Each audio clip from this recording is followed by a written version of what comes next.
Estamos en un ciclo de estudios especializados en comunicación de la Asociación Boliviana de Investigadores de la Comunicación, ABOIC. Esta vez en el cuarto panel, el último de los paneles que se habían programado para este encuentro, el cual se llama Alfabetización mediática e informacional, brechas de género y generacionales.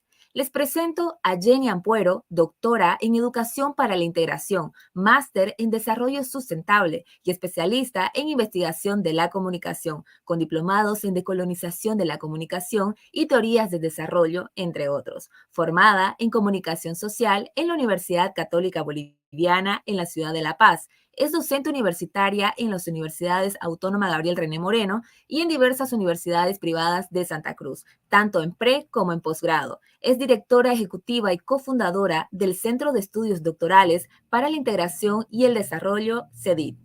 Jenny Ampuero, adelante, bienvenida. Muchísimas gracias, muy buenos días a todos, a todas, a quienes nos están siguiendo en este 10º ciclo de ABOIC. Estamos en el último panel, en el panel número 4, que se ha denominado Alfabetización mediática e informacional, brechas de género y generacionales. Un tema que realmente ahora más que nunca está sobre la mesa, en el escenario del debate, la discusión, y además de apropiación, porque estamos frente a un fenómeno que para muchos y para muchas todavía es nuevo. El año 2021 se salía el informe que el 32% de las personas en América Latina no accede, por ejemplo, a Internet. Entonces, en este panel número 4, lo que vamos a tener, vamos a aprovechar de la fortuna, de todo el conocimiento y la experiencia de las personas que nos van a aportar con esta experiencia justamente, y vamos a tratar de vislumbrar algunas preguntas que tenemos. Por ejemplo, ¿será que tiene que ver el tema del género, la identificación de género, con el tema de la alfabetización mediática? ¿Tendrá que ver el tema de la edad? ¿No? ¿Cuáles son los soportes? ¿Cuáles son las ideas? ¿Qué es lo que pensamos sobre la alfabetización mediática? Tenemos con nosotros ahora en este panel a 5 personas muy importantes.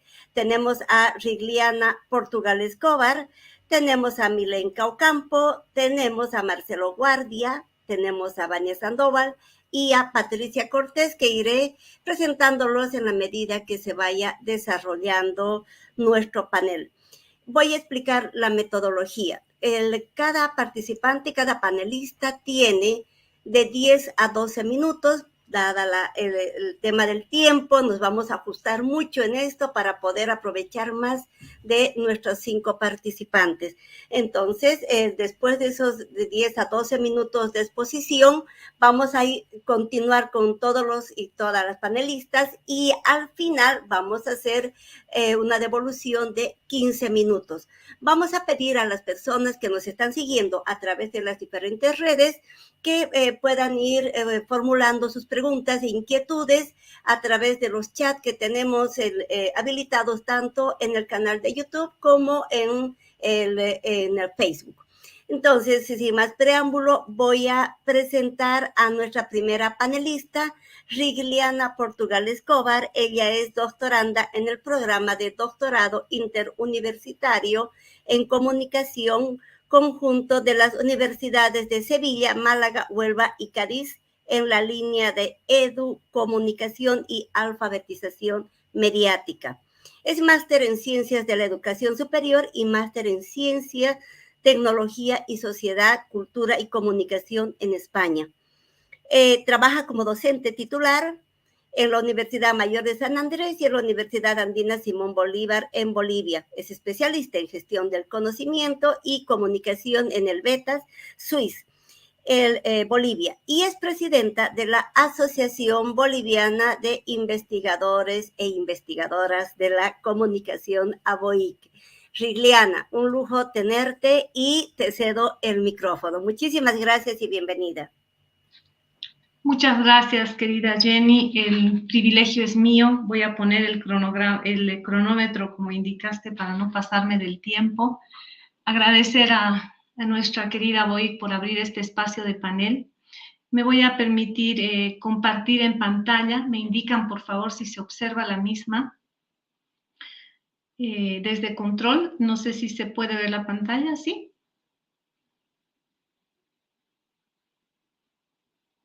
Jenny, ¿me pueden confirmar, por favor, desde control si se observa la pantalla para que pueda continuar? Sí, se puede, se puede.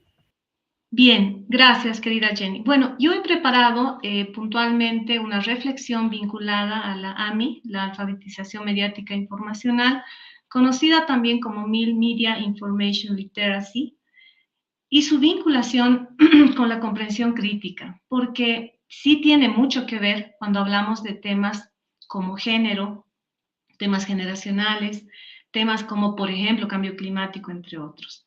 Entonces, esta presentación también ustedes la van a poder acceder, hay un link de la presentación que está online para que puedan acompañarme en la misma. Voy a pedir a control si puede copiar ese link y si no, igual al finalizar la presentación, ustedes tendrán acceso a la misma.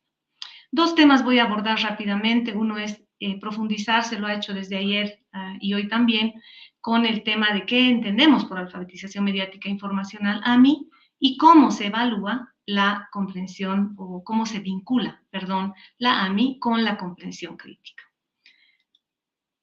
Ustedes están observando, y ahí me voy a ir en pantalla, el reporte global a 2022 a nivel digital. No voy a leer obviamente el reporte, pero ustedes van a tener acceso con el link de la presentación para mostrar cómo es el contexto en este momento en el mundo. Ayer ya lo decía también la colega de la UNESCO, cómo ha crecido el tema de cantidad de usuarios en redes sociales. Hoy en día el 58% de la población total del mundo tiene el acceso y es usuario de redes. Pero también este reporte que nos muestra cifras sumamente interesantes, y lo comparto porque entendemos que este espacio precisamente es para personas que están investigando, están interesadas en la temática. Entonces ahí tienen el informe global al 2022 que puede aportar también como datos y cifras. Si bien es cierto, ustedes van a ver que aquí se muestra el comportamiento en YouTube, WhatsApp, TikTok, etcétera, y cómo va creciendo el tema del uso y la audiencia.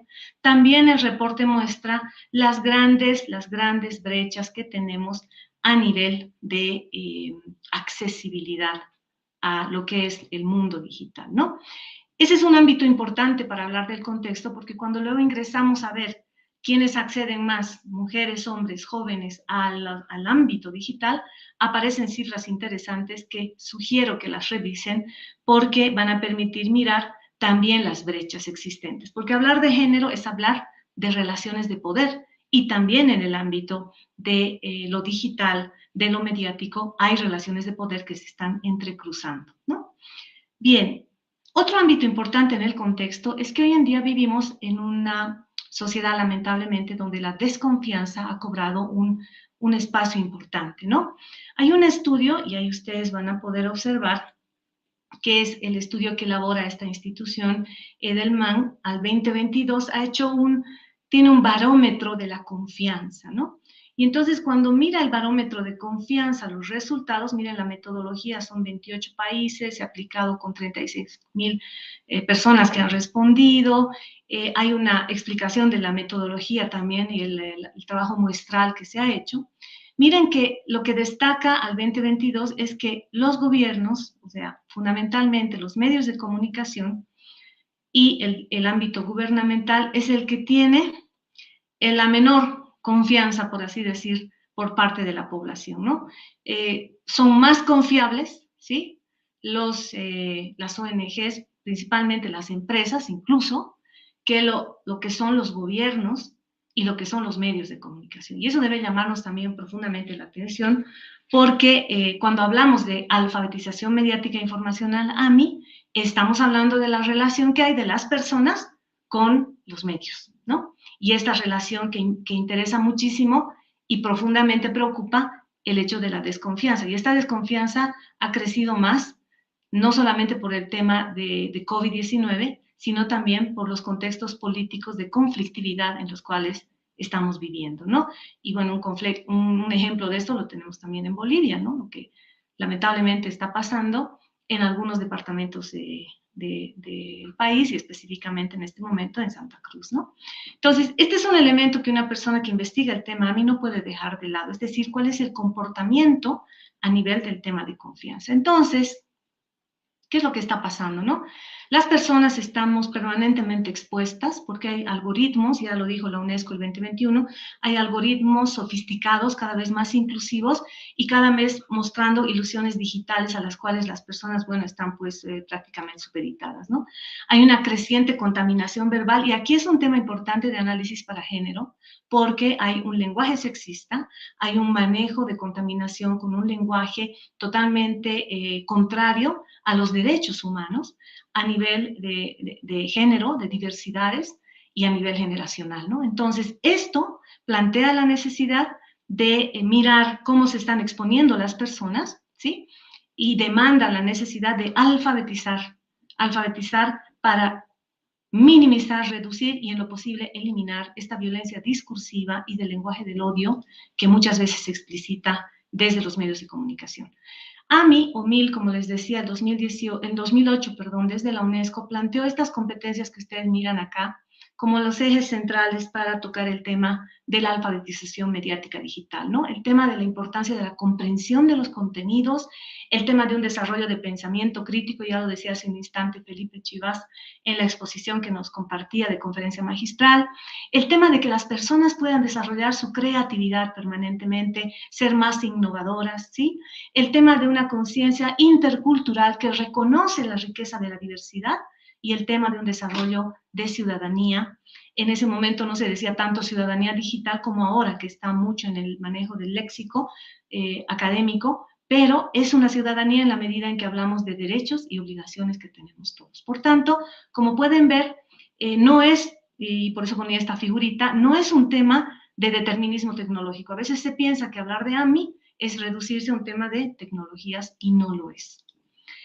Entonces, con AMI, y ahí vienen estos 3 dibujitos que ponía, tiene que ver con 3 elementos. El primero son los conocimientos, o sea, cuando decimos AMI, estamos hablando de las competencias.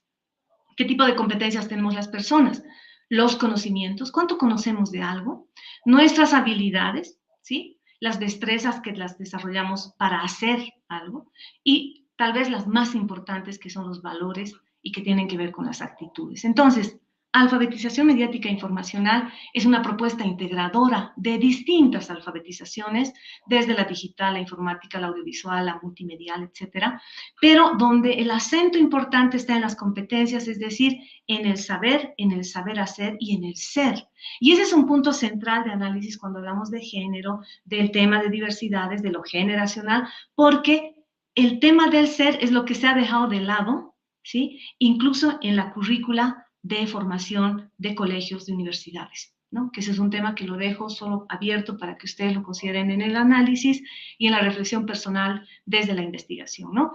¿Por qué es importante esto? Porque si no tenemos una alfabetización mediática informacional, pues no vamos a poder desarrollar y ejercer nuestros derechos. Estamos hablando de ciudadanía, entonces hablamos de derechos y de responsabilidades, ¿no? La AMI permite entonces, el ser alfabetizado permite ser un ciudadano activo, pero además ser un ciudadano capaz de tomar sus decisiones, ¿sí? Estas son, solo apunté unas dimensiones de la alfabetización mediática e informacional desde la UNESCO, que plantean fundamentalmente esta necesidad de trabajar en el ámbito de la información, esta necesidad de tener claridad de los propósitos, cuáles son las motivaciones que tienen las personas cuando están usando los medios de comunicación. Y vean ustedes cómo lamentablemente los estudios muestran que muchas personas utilizan los medios para hacer circular contenidos de odio, contenidos de discriminación ante género, ante diversidad, etc. Entonces, estos temas como la comprensión, y la comprensión aquí, que es el punto que quería tocar, tiene que ver con un análisis crítico. Tiene que ver con procesos y prácticas que vamos desarrollando. ¿Qué es la comprensión crítica, entonces, en esta vinculación entre AMI y comprensión crítica? Nada más y nada menos que poder promover, y eso deberíamos lograr nosotros docentes desde la academia, las familias desde los hogares, desde distintos espacios, promover autonomía. Cuando uno tiene autonomía, su nivel de confianza, y ahí viene lo que al inicio señalaba, es mayor. Una autonomía personal de decidir qué está bien y qué está mal, pero no en una dicotomía blanco-negro, sino tratar realmente de desarrollar capacidades y habilidades que hagan que tome decisiones con total autonomía y sin ser influenciado por grupos de poder, por grupos misógenos, por contenidos que circulan y que no se ve la problemática que pueden generar. El tema de la capacidad resolutiva de problemas es otro ámbito de la comprensión crítica.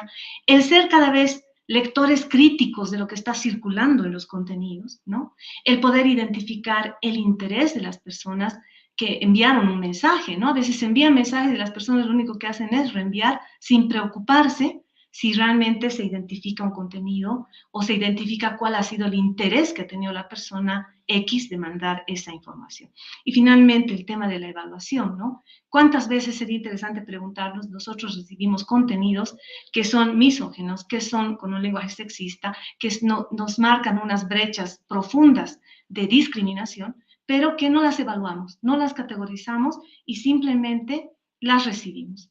Ahí está un punteo de AMI, no voy a entrar al detalle, pero AMI en el fondo es conciencia crítica, es desarrollo crítico para el pensamiento, es movernos desde las plataformas y los medios de comunicación para ejercer esto que es fundamental, nuestro derecho a la libertad de opinión, de expresión y de acceso a la información. Muchísimas gracias, querida Jenny. Espero no haberme pasado del tiempo establecido. Esta presentación, el link, se las compartimos en este momento en las redes sociales. Gracias. Muchísimas gracias a ti, Rigliana, sobre todo el tema del tiempo lo manejaste de manera espectacular, pero el contenidos, lo que nos has compartido, nos parece que nos da mucha tela para después hacer una devolución más intensa. Muchísimas gracias. Y voy a invitar a la siguiente panelista, a Milenka Ocampo. Milenka, ¿quién es Milenka Ocampo? Es de profesión economista con maestría en gestión y políticas públicas de la Universidad Católica Boliviana. Ha trabajado en temas de desarrollo por cerca de 17 años. Es analista e investigadora del PNUD en Bolivia. Su experiencia laboral se enfoca en temas sociales como pobreza, mercado laboral, empleo, educación y salud. Durante los 5 últimos años ha trabajado en las áreas de desigualdades, desarrollo humano, objetivos de desarrollo sostenible, género y políticas públicas. Muchísimas gracias, te damos la bienvenida y tienes el micrófono, quisiéramos escucharte, tenemos 12 minutos. Bienvenida, querida Milenka. Muchas gracias, Jenny. Es un gusto estar en el 10º ciclo de estudios especializados en comunicación. Es un gusto saludar a las panelistas en esta mañana. Y bueno, hoy yo les voy a hablar de un documento que hemos hecho desde el PNUD. Y bueno, la presentación se llama Camino hacia la alfabetización digital, políticas y prácticas, ¿no? El contenido de la presentación tiene 3 partes. Voy a hablar un poco de la educación en el país, identificando algunas brechas en el uso de las TICs. Luego, la segunda parte, hemos realizado una encuesta sobre evaluación de impacto de la pandemia, donde se identifican brechas de acceso igual en TICs, y finalmente unas breves reflexiones y conclusiones que son importantes para generar el debate y el análisis que queremos generar hoy en este espacio, ¿no? A ver, ¿cómo está la educación en Bolivia? El gráfico que ustedes ven nos muestra la tasa de asistencia de la población de 4 a 17 años de edad en un periodo del 2015 al 2019. Hay un avance en el acceso a la educación y el fortalecimiento en el sistema educativo nacional. Hay en general un aumento de la tasa de asistencia de la población de 4 a 17 años del 85% al 90%. Esto pasa igual en los 3 niveles de educación, inicial, primaria y secundaria, respectivamente. El desafío aquí está en garantizar que el 100% de la población asista a un establecimiento educativo. ¿Qué pasa con la matriculación? La matriculación a nivel de educación superior, en este caso, nos muestra que hay sí un aumento en este mismo periodo de tiempo, del 2015 al 2019, pero los niveles de matriculación son mucho más bajos, ¿no? En total, digamos, la matriculación ha aumentado de 35% a 43%, como pueden ver aquí en el gráfico, y aquí hay un dato importante que hay un porcentaje mayor de mujeres que se matriculan en el nivel de educación superior, ¿no? Hay un 44% de mujeres que están matriculadas en este nivel en el 2019 contra un 42% de hombres, ¿no? El desafío aquí es aumentar el acceso a la educación universitaria técnica, tanto de hombres como mujeres. ¿Qué pasa con el uso de las TICs, ¿no? Hay un incremento en el uso de celulares y en el uso de Internet, como podemos ver en este gráfico. Esta información que les presento es a partir de los datos de las encuestas de hogares del Instituto Nacional de Estadística. Vemos, por ejemplo, aquí en cuanto al uso de celular, desde el 2015 al 2019, que hay aumento en el uso de celulares del 83% al 86%, y el uso de Internet aumenta de 38% a 62% en general, ¿no? Este incremento se debe principalmente al aumento en la demanda por la necesidad de la población de tener mayor comunicación. Un dato importante que nosotros queremos resaltar aquí es el uso de la computadora, ¿no? Ha disminuido en este periodo de tiempo de 36 al 29%. Nosotros asumimos que esta reducción se debe a que, bueno, los celulares están haciendo se comportan ahora los celulares modernos como una computadora, ejecuta todas las tareas de las computadoras y tiene un menor costo, ¿no? Entonces, tal vez por eso se pueda deber esta reducción en este tiempo. Identificamos también que hay brechas en el uso de TICs a nivel de área. En cuanto a área urbana y área rural, el gráfico con las barras azules nos muestra el comportamiento del área urbana. En general muestra un avance, un aumento en el uso de celulares, ¿no? Como también en el uso de Internet. El área rural tiene el mismo comportamiento, pero empieza en un nivel menor. Desde el 2015 al 2020, por ejemplo, ustedes pueden ver en las barras de la derecha, las rojas, que el 54% en el 2015 usaba celular y ha aumentado un 62% al 2020, ¿no? El uso de Internet, los niveles son mucho menores, pero tienen un aumento igual del 14% al 27%, ¿no? Sin embargo, se evidencia una brecha de uso de TICs por área.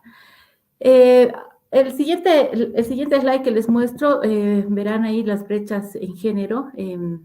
Hay unas diferencias en cuanto al uso entre hombres y mujeres, entre el mismo periodo de análisis, 2015-2020.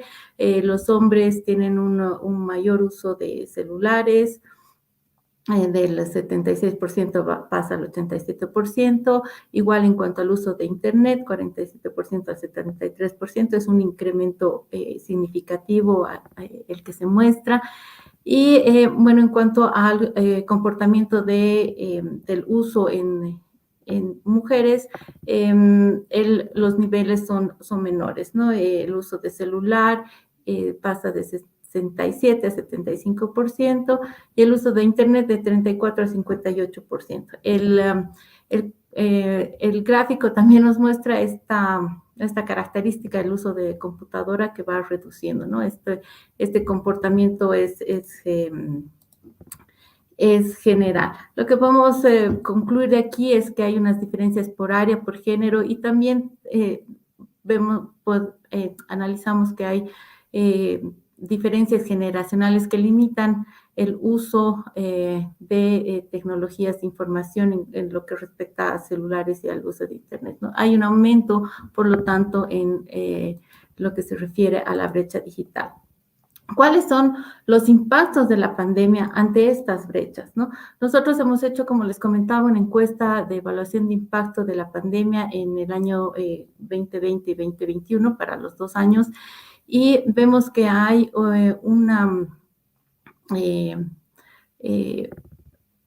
en educación, unos impactos en lo que se refiere a la asistencia en educación formal, primaria y secundaria, entre personas de 6 a 18 años de edad. Se observa un crecimiento de la proporción de quienes asisten a un establecimiento público, que es en la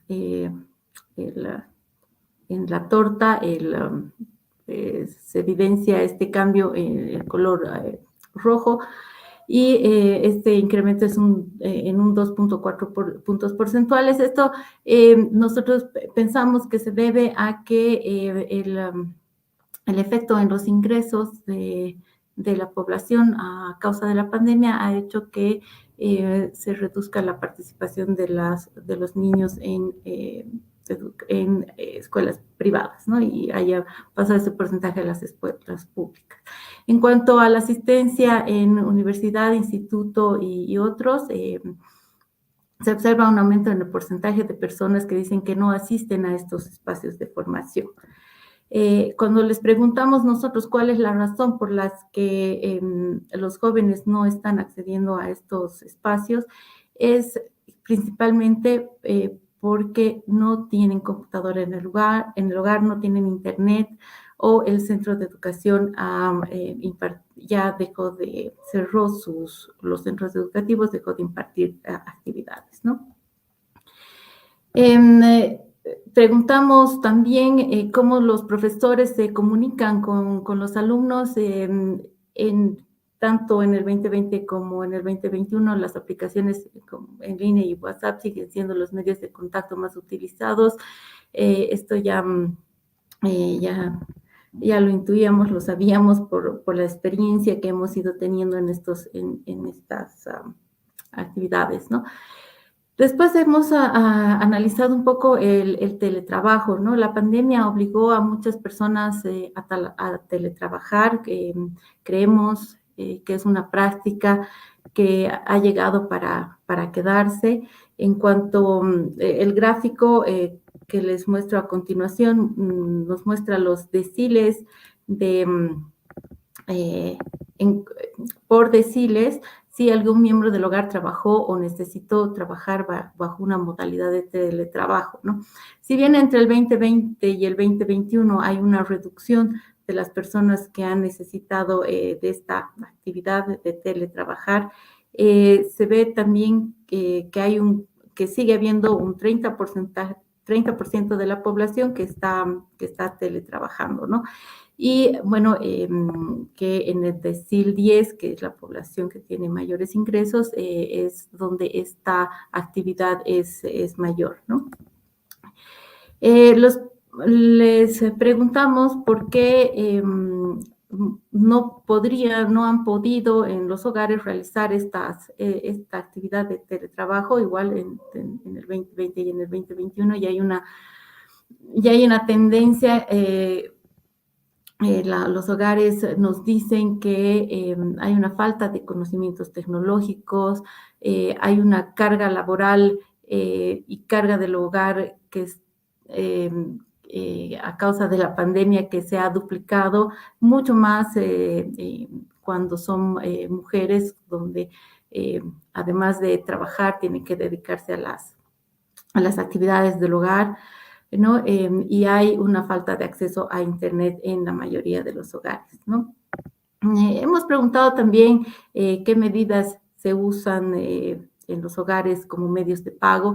En realidad han aumentado los pagos por Internet, las tarjetas de crédito, las transferencias bancarias, ¿no? O por las tarjetas de débito, pero en realidad el pago en efectivo sigue siendo una prioridad, ¿no? A partir de todo ello, algunas reflexiones ya finalizando.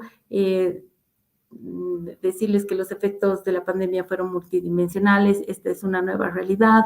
Las tecnologías digitales han demostrado ser herramientas esenciales para facilitar el distanciamiento físico y mitigar estos efectos económicos y sociales.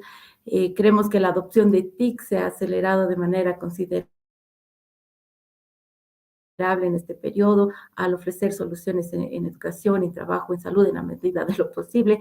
El acceso y uso siguen condicionados por factores estructurales y socioeconómicos. Es evidente que a mediano y largo plazo el bienestar social no va a ser posible sin este acceso a las tecnologías digitales y aprovechamiento de los ámbitos de la vida económica y social, ¿no? La recuperación de los efectos de la pandemia debe estar centrada en la promoción de las políticas públicas, del desarrollo de capacidades y la promoción del diálogo en torno a los desafíos y oportunidades de la transformación digital en la sociedad y en la economía, ¿no? Es importante promover mayor igualdad en acceso, uso y aprendizaje para el cierre de estas brechas que yo les mostraba y reducir o eliminar finalmente el analfabetismo digital, ¿no? Es importante la inclusión digital a partir de incorporar masivamente las TICs a la educación formal, no solo en acceso a una computadora, sino avanzar en las nuevas formas de aprender, uso de nuevos recursos tecnológicos para mejorar esta gestión educativa, ¿no? Trabajar en un sistema de generación de hábitos que resultan de la internalización de los estudiantes a habilidades cognitivas, habilidades digitales informacionales y habilidades curriculares, ¿no? En el mercado laboral es necesario universalizar el acceso al Internet que permita aprovechar los beneficios del teletrabajo, teleeducación, la telesalud o telemedicina, ¿no? El teletrabajo ha significado desafíos que demandan resiliencia, ¿no? Se requiere, es importante analizar a profundidad qué sectores y qué perfiles de los profesionales al interior de las empresas han logrado trabajar y los modos que han desarrollado esta práctica, ¿no? Como ejemplos y lecciones aprendidas. Yo me quedo hasta ahí con estas ideas, les lanzo para que podamos conversar y bueno, teniendo en cuenta que este análisis está a disposición de todos ustedes, ¿no? Muchas gracias.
Muchísimas gracias a Milenka Ocampo. Pedimos disculpas por este pequeño problemita técnico.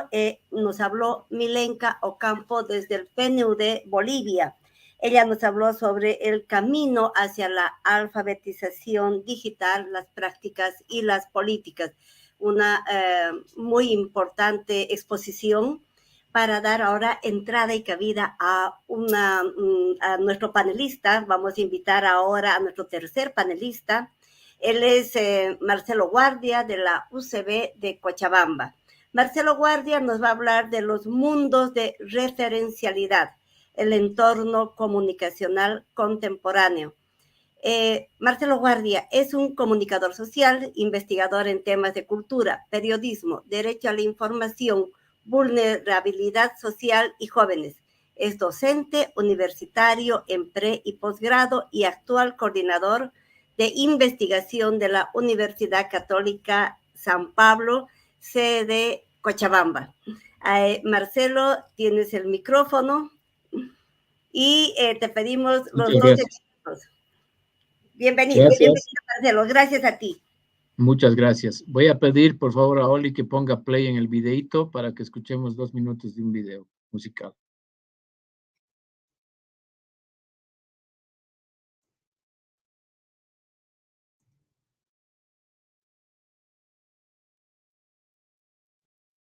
No quiero que nadie me diga lo que yo tengo. Adelante. Play. ¿Está bien ahí? Nadie me diga lo que yo tengo que hacer. Se ponen a hablar y conmigo verán, no van a joder. Que digan lo que sea. Yo subo y bajo como la marea. Se tratan de montar y tambalean. Quiero a alguien que se atreva y me entienda a mí. Una loca que no quiere un loco, quiere vino tinto y sushi de yoko, días de playita, helado de coco, se merece tanto y recibe tan poco. La maíz reza por un doctor ingeniero y ella con bichotes y raperos. Mi prima dice que es un cuero y lo que nadie sabe es que a su corazón le hace falta un suero. Chinga cabrón se comenta, y aunque la ve jangueando toda la semana no se ve contenta. No, lo malo siempre se sabe y lo bueno nunca se cuenta. Joseando pa' la renta, llorando más de la cuenta. No hay mujer sin herida, ni hombre que no mienta. Ey. Bien. ¿Cómo hago para entrar a la presentación?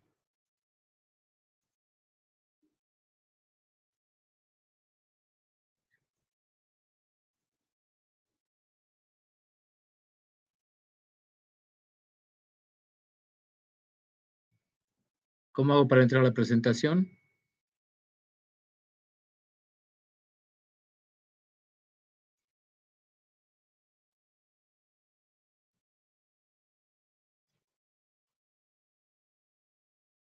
Hola. Ahí está. Ok, gracias. Bien. Al escuchar, bueno, empezar con esta canción que me imagino que los jóvenes que están aquí presentes la conocen muy bien, hasta la han debido cantar, y también me imagino que muchos adultos habrán dicho que es pues eso. Entonces, esto, porque además con la letra que hemos podido apreciar en unos segundos, demuestra la actitud que tienen los adultos frente a los jóvenes, una actitud digamos, de bloqueo comunicacional en una suerte de desconfianza hacia el joven. Por eso quiero comenzar diciendo que la categoría joven es un estrato social bajo presión, presión de la familia porque le exige cosas, presión de la escuela porque le exige ser eficiente, es presión de las iglesias, presión del Estado que le exige productividad, presión de todas las instituciones a las que pertenece y presión de la sociedad productiva. Pero en el fondo el problema está en que el joven, pese a ser presionado y a ser exigido en muchas cosas, es excluido de la sociedad, es excluido de la economía, de la política, de la cultura, porque no tiene empleo, le hacemos estudiar en las universidades y cuando sale al mercado consigue trabajos absurdos, con sueldos bajísimos, si es que consigue, y tiene que afiliarse a algún partido o conseguir algún padrinazgo para acceder a espacios de ejercicio profesional. A eso se suma la presión y la mala visión también de la academia. Felizmente la academia está en una transición importante, pero hasta hace poco la academia, es decir, las universidades, los investigadores, también teníamos una mirada compasiva, una mirada del joven como un objeto sin capacidades críticas, un objeto, una persona desconectada, una relación de los jóvenes con las redes sociales apocalíptica, típica de esa visión de Laswell, que decía con la aguja hipodérmica, que a los jóvenes los medios de comunicación le inyectan contenidos para que asuma actividades. Pese a que esa teoría ya está discutida y cuestionada, pero sigue presente en muchas investigaciones universitarias de nuestro país y de los países vecinos. A eso yo le llamo aguja hipocrítica, paternal. Omar Rincón es radical cuando se refiere a esta visión. Dice, andamos en decadencia intelectual, llenos de académicos con papers decoloniales que marquitenean sus conceptos entrecomillados, de pensadores espectáculo, de ONGeros que viven sus luchitas misionales. Todos culpan y piden un cambio de sistema sin comprender cómo opera el capitalismo y por qué es tan potente. Este año, 2022. Otra autora importante, Adriana Amado, dice, es que vivimos el síndrome del iluminado, es decir, los académicos nos creemos iluminados. El síndrome del iluminado supone que él siempre está fuera del colectivo al que se le licuó el entendimiento con información falsa y capciosa que difunden los medios que ven las mayorías. Es decir, el académico cree que los jóvenes, el pueblo, la chusma, no tiene capacidades de pensar y que solamente él, como intelectual, es capaz de hacerlo. Entonces, las preocupaciones de la investigación en revisiones de revistas indexadas nos muestran las siguientes. Identidad, temas de identidad, temas de participación política, participación en la cultura en general, pertenencia a cuestiones también vinculadas con militancia, con voluntarismo, generación de espacios en las redes para militar en determinados temas de derechos, etcétera, animalismo, qué sé yo. Información y desinformación, los riesgos, famosos riesgos que a los jóvenes los tienen también preocupados, los usos que estos hacen, los usos de las redes sociales y los usos políticos. Y aquí en estos usos políticos resaltan, digamos, las miradas positivas que las conduce de una manera genial nuestra amiga Rosana Reguillo desde México y una cantidad de investigadores que siguen esa tendencia. También hay investigaciones del campo en áreas rurales. Yo particularmente estoy trabajando mucho con jóvenes en áreas rurales y urbanas y obviamente con investigaciones en redes sociales. ¿Qué es lo que está cambiando? Por eso decía en transición, los abordajes desde la complejidad. Ya no podemos trabajar en esquemas unidireccionales, unívocos del siglo XX, porque tenemos ya elementos teóricos y metodológicos para entender que los problemas son complejos, que requerimos de interdisciplina, que requerimos de transdisciplina, es decir, de escuchar al joven desde su perspectiva y no seguir creyendo que es una persona, un sujeto, un objeto crítico. Entonces, yo diría que hay un desplazamiento teórico y metodológico de esta visión de la relación unidireccional al abordaje del ecosistema comunicacional contemporáneo. Y es por eso que, gracias por la invitación que me han hecho para que hable de los mundos de referencialidad, que es mi último libro, en el cual trato de explicar que la producción de opiniones y de percepciones sobre la realidad viene de diferentes mundos y sistemas de referencialidad que no son obviamente ya más los medios, aunque en realidad nunca lo fueron. Creímos en el siglo XX que así era. Entonces ahora tenemos las redes sociales, además con mucho más poder, pero además con la capacidad de intersectar y de juntar y de articularse con esos otros mundos de los cuales voy a hablar en breve en los próximos minutos. Entonces, aquí lo que importa es la comprensión desde la perspectiva de los actores, reconociendo la subjetividad, superando el simplismo de la investigación moderna que ha dominado nuestra investigación durante el siglo XX y parte también todavía de este siglo. Entonces, ¿qué son los mundos de referencialidad? Es cómo se configura la conciencia y la conducta de las personas a partir de el mundo social privado, que es la familia, el mundo social público, que es de las instituciones, el mundo mediático, que es de los medios masivos de comunicación, el mundo imaginado, que es un mundo abstracto, que no existe, pero que la gente cree que existe, y el mundo de las redes sociales. Entonces, ¿qué es el mundo microsocial? Es el mundo de la familia, es el mundo de los ingresos económicos, del estrato social, de la educación a la que perteneces o de la cual has participado, de la posibilidad de accesos a servicios en tu casa, en tu familia, y del acceso al trabajo, lo que te da la posibilidad de ejercer una posición, digamos, de la sociedad que a su vez te permite acceder a diferentes tipos de información, porque no es lo mismo, digamos, una familia acomodada que tiene todas las conexiones en la casa que una familia que no tiene ni siquiera luz eléctrica, ¿no? En un barrio o en el campo, en el área rural. O sea, no es lo mismo. O sea, el mundo microsocial te condiciona al tipo de información que recibes y está presente en tu mente todo el tiempo y que se combina con las otras informaciones que vas recibiendo de los otros mundos. O sea, es un mundo realmente importante en la formación de referenciales para todas las personas. El siguiente mundo es el macrosocial, donde están las organizaciones e instituciones, las organizaciones antiguas como la iglesia, como la escuela, como la familia, como el Estado, como el sistema bancario, como el sistema educativo, etcétera, que están presentes y a las cuales pertenecemos. Entonces, estas instituciones que son económicas, políticas y culturales están en una transición en este momento del siglo XXI, en nuestras épocas, entre una tensión que oscila entre lo local y lo global. Es decir, muchas cosas de esas instituciones siguen siendo locales, poderosamente locales, pero tocando, avanzando y girando orientándose hacia lo global.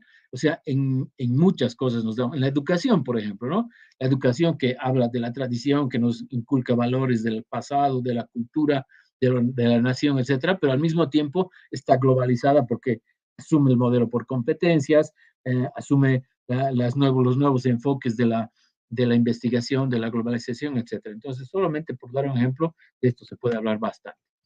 Esto está generando una transformación del tiempo y del espacio. El tiempo y el espacio se han transformado a partir de la década de los años 80, cuando la información se ha digitalizado. Y esa digitalización ha generado la invención del mayor medio de comunicación de la historia, que es la red de Internet, que a los pocos años, a los 8 o 10 años, ha sido cooptado por el celular, que ha incluido y ha absorbido la red de Internet con todos sus submedios, pero además de manera inalámbrica, ¿no? De manera inalámbrica. Entonces, esta transformación de lo tecnológico ha ido transformando también las nociones del tiempo y del espacio. Con la pandemia nos hemos podido dar cuenta que tú puedes estar en Cochabamba, en Santa Cruz, en el Japón, al mismo tiempo que otras personas compartiendo un lugar virtual. Y lo mismo puedes compartir y, digamos, convivir concepciones de tiempo diferentes. Por ejemplo, puedes convivir con la concepción del tiempo circular de la cultura andina y a la media hora puedes entrar a la escuela donde el tiempo es disciplinado y es orientado a la productividad y a la eficiencia. Después sales a la calle y te encuentras con un tiempo capitalista, ágil, veloz, pasajero, y después entras a un banco y tienes otra noción de tiempo, vas a la televisión y encuentras con el tiempo de las industrias culturales, acelerado, mercantilizado. Entras a un chat con gente, con tus amigos, y estás en otro tiempo y en otro espacio. Es decir, el tiempo ha explotado y a ese tiempo explotado se han sumado infinitas posibilidades de narraciones, de narrativas, digamos, emocionales y racionales que están ordenando y dándole lógica a cada uno de esos tiempos. El mundo mediático. El mundo mediático también desde los años 80 que se ha implementado esta visión neoliberal del negocio, del capitalismo, del perfeccionamiento del sistema liberal hacia un capitalismo más crudo, digamos así, ha permitido que los medios de comunicación asuman un rol claro y concreto en su función social, especialmente los privados, que son los más poderosos. No nos olvidemos que hay varios tipos de medios y no todos funcionan así. Pero los privados, que son los que tienen mayor alcance, han decidido ganar plata directamente. Entonces, los medios de comunicación tienen dos mediaciones fundamentales que orientan su función. Una es la mediación política. ¿Cuál es la mediación política? Es digamos, la posibilidad que tienen los medios de afiliarse, ¿no?, a una tendencia política. En Bolivia es muy fácil ver eso. O sea, nosotros sabemos qué medio pertenece a qué línea, si es oficialista o es opositor. Entonces, si tú sabes, digamos, ATV, qué tipo de línea tiene, ya filtras su información, porque todos somos inteligentes y todos somos capaces de darnos cuenta de lo que está ocurriendo en cuanto a información se refiere. Si sabes a qué línea pertenece Unitel, entonces te das cuenta y filtras la información, porque todos tenemos inteligencia, reitero. La económica. Bueno, antes de pasar a lo económica, o sea, no se olviden que los sistemas de control, de cooptación del sistema político, perdón, del sistema mediático por el sistema político, son varios, ¿no? Uno es el manejo de la publicidad, otro es la persecución de periodistas, otra es el seguimiento y la presión a través de oficinas como impuestos, otra es la compra de acciones de los medios a partir de personajes y palos blancos, etcétera, que pueden hasta estar vinculados con el narcotráfico. Pero digamos, hay intereses por detrás de los medios y todos lo sabemos. Por tanto, no podemos seguir esperando que los medios nos digan la verdad, pues, o sea, es una ilusión, es una fantasía, es una utopía, quiero decir, los medios tienen que decir la verdad, o sea, no estamos en Disneylandia. Economía. Lo económico es fundamental porque los medios viven gracias a la publicidad y la publicidad genera no solamente contenidos, sino tratamientos de los contenidos. O sea, un empresario de medio que quiere ganar plata, lo que va a hacer siempre va a ser productos que vendan. O sea, tú como empresario no vas a poner programas o contenidos que no tengan rédito, que no tengan rating. O sea, no tiene sentido. Entonces, ¿qué vas a hacer para tener más rating? Básico, dos componentes, dos condimentos: sexo y muerte, sensacionalismo, narrativas sensoriales, imposición del espectáculo, melodrama, ficción, periodismo. El periodismo está cada vez más cerca de la ficción por el tratamiento que vemos. Ya no hay un periodismo sin música, ya no hay un periodismo sin efectos, ya no hay un periodismo sin sensaciones, sin repetición, sin emoción, sin lágrimas. O sea, digamos, un momento, yo diría, de crisis, ¿no? Pero hay que verlo, digamos, de una manera realista, ¿no? Porque ahorita no vamos a decir, los medios de comunicación tienen que hacer un periodismo correcto. O sea, en vano enseñamos en las universidades a hacer un periodismo correcto. Nuestros estudiantes o profesionales salen a los medios y empiezan a hacer barbaridades que nosotros vemos todos los días. O sea, ¿qué puedes hacer contra eso? Porque los medios actúan de acuerdo con su derecho a la libertad de expresión. Te van a decir, yo hago lo que quiero. No estoy robando, no estoy mintiendo, ¿no? Dicen ellos, ¿no? Pero obviamente hay que ver hasta qué punto podemos exigir. O sea, más allá, obviamente, está la utopía de creer que los medios de comunicación hagan comunicación horizontal. Eso ya es una utopía fantástica. El discurso pop se impone en la política, se impone en la producción, en la representación de los líderes y de las personas, de los conflictos. Vemos nomás estos días de los conflictos en Santa Cruz, cómo se maneja la información. Se impone la estructura del espectáculo en todos los formatos. La privacidad se pone a la venta. Los programas que más venden son los que más invaden la publicidad, desde la melodrama hasta esos reality shows donde ponen un montón de jóvenes en un cuarto y dejan que hagan barbaridades y todo el tiempo los estás observando, ¿no? Esos programas de talentos también que son tan masivos, etcétera. O sea que pensar, digamos, que los medios de comunicación nos van a proporcionar educación o vas a querer decirles, señores de los medios, hagamos alfabetización para que la gente sea más crítica frente a las redes, te van a reír, porque te van a decir, este tiempo cuesta tanto. Tienes plata, pagas. Si quieres, pones. Si no quieres, no pones. O sea, tenemos que ser realistas frente a los medios. El mundo imaginado es el mundo de la religiosidad. Es una religiosidad que está presente en todo el accionar político. Fíjense nomás cómo Camacho, como los líderes de Santa Cruz, como los líderes del oficialismo utilizan la religión, utilizan los símbolos religiosos y tienen presente, digamos, en un imaginario que construye narrativas en las cuales hay un héroe, siempre hay un héroe, hay un ideal, digamos, hacia dónde se dirige, y hay un monstruo que es lo que se opone en estos combates heroicos. Pero, digamos, la religiosidad, digamos, confesional, la de las religiones oficiales, catolicismo, evangelismo, etcétera, tienen su importancia y su peso en el quehacer político y en el quehacer cultural de los países.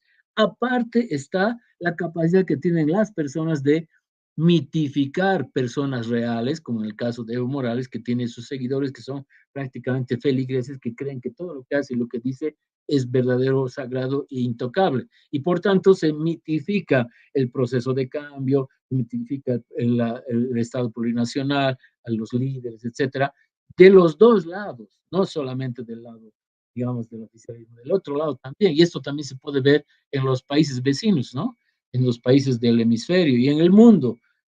Putin, por ejemplo, es un héroe que tiene su discurso, que tiene su idea, que tiene su monstruo, y puedes ver así en cada uno de estos líderes mundiales la presencia de una dimensión imaginaria que es muy poderosa y de la cual no podemos extraernos, y menos decir que no tiene importancia en la configuración de las opiniones de las personas, obviamente de los jóvenes también. Y por eso es que hay que tomar en cuenta esta dimensión, porque cuando se cruza con lo que te viene de los medios, cuando se cruza lo que te viene de las instituciones, de la organización, del partido, entonces te genera una posibilidad de articulación constructiva de tus opiniones. También está el mundo de las redes, finalmente, ¿no? El mundo de la imprevisibilidad, de la espontaneidad, de la cual todos ya hemos hablado bastante, al que todos le dan, digamos, no todos, digamos, un discurso importante de la academia inclusive y de la sociedad negativo, apocalíptico, que reproduce la misma idea de cuando apareció la radio, cuando apareció el cine, cuando apareció la televisión, cuando aparecieron la internet, de decir que son medios que son negativos, que están yendo en contra de la cultura, de la tradición y que generan criticidad. Lo mismo, ese discurso apocalíptico está presente, pero no es tan así, porque en la realidad todos sabemos, porque aquí también los jóvenes manejan mejor que nosotros las redes, que hay una inteligencia colectiva que se articula, que hay acciones importantes, que las redes sociales son el único espacio de libertad de expresión, porque no hay otro, lamentablemente, ni los medios, ni las instituciones, ni ningún otro ámbito nos permite la libertad de expresión, y de eso es de lo que hay que aprovechar, porque nosotros los académicos, en nuestra capacidad de estar investigando y de ver cosas diferentes a los demás, entonces tenemos que orientar para fortalecer los puntos, las ranuras, las rajaduras, digamos, del sistema para poder trabajar en función de lo que pensamos que es lo correcto. Entonces, vivimos una condición comunicacional que está basada en la hiperconexión, en el acceso a las múltiples pantallas, en la familiaridad y destreza con las TIC, en el ejercicio de la subjetividad, en el pragmatismo, porque eso es lo que les interesa cuando hablamos de los jóvenes haciendo transacciones con unos y otros bandos de la política, por ejemplo, están sacando sus lucros, sus beneficios, actúan con presentismo, resuelven el problema con practicidad, sus identidades son fragmentadas y múltiples, tienen capacidad de selección y generan nuevas formas de racionalidad. O sea, no todo es oscuro en el nuevo sistema y ecosistema comunicacional contemporáneo. Los sujetos pueden comenzar a pensarse a sí mismos de maneras diferentes y eso es un potencial importante para, digamos, trabajar lo educativo. Las nuevas formas de ejercicio de ciudadanía, de reclamo ante los abusos del poder, la construcción de identidades, la participación libre y espontánea, las pertenencias a activismos, a la información, a la generación de información, la rebeldía, la crítica, etcétera, etcétera, que está presente todos los días. Ustedes vean nomás en los actuales tiempos, días de las semanas de los conflictos de Santa Cruz, cómo están trabajando, interviniendo los jóvenes. No es que al joven, porque le manipulas o le mandas o le viralizas mentiras, te las va a creer. Pregúntenle a un joven qué opina de este meme que estamos viendo aquí, o sea, de este mensaje. O sea, es pues un absurdo creer que porque aparezca por redes digitales y por varias formas, la gente va a creer. Bien, entonces, en este panorama, digamos, es importante tomar en cuenta cómo los jóvenes se relacionan con este mundo, digamos, en crisis, ¿no es cierto?, en lo económico, político y cultural. con rebeldía, con indignación, con bronca, contra la corrupción, contra la mentira, contra el fraude, generando conciencia social, buscando estabilidad económica, dejando implícito que eso es lo que quieren, porque no es que los jóvenes actúen sin proyecto, aquí tienen un proyecto. Les interesa la democracia, no quieren que entremos a sistemas autoritarios, les interesa la vigencia del Estado de Derecho, el ejercicio de las libertades ciudadanas. Y entonces van en contra de esas utopías del siglo XX, ¿no? De una sociedad igualitaria, comunista, socialista, en las cuales todos viven en un paraíso donde hay leche y miel, ¿no? Esa es una utopía, es que los jóvenes perfectamente se dan cuenta que deben, digamos, no tomarlas en cuenta, ¿no? Las utopías, el ambientalismo y todas estas militancias, derechos humanos, animalismo, todas estas cuestiones que están apareciendo. Fíjense que la canción que les hice escuchar habla de los derechos de la mujer, en un cantante que es obviamente muy desconfiado por parte de los jóvenes. Entonces, por ejemplo, una producción como un meme siempre está cargada de una denuncia, siempre está cargada de esto no quiero, esto me parece ridículo, esto me parece absurdo, me río, hago reír a los demás, pero en el fondo también digo, quiero otra cosa, no quiero esto. O sea, el meme siempre te está diciendo, esto es lo que no quiero, y no te dice, pero te lo insinúa, yo quiero otra cosa. Entonces, estamos frente a nuevas formas de producción de conciencia crítica en la que los jóvenes son actores y sujetos políticos importantes. Gracias.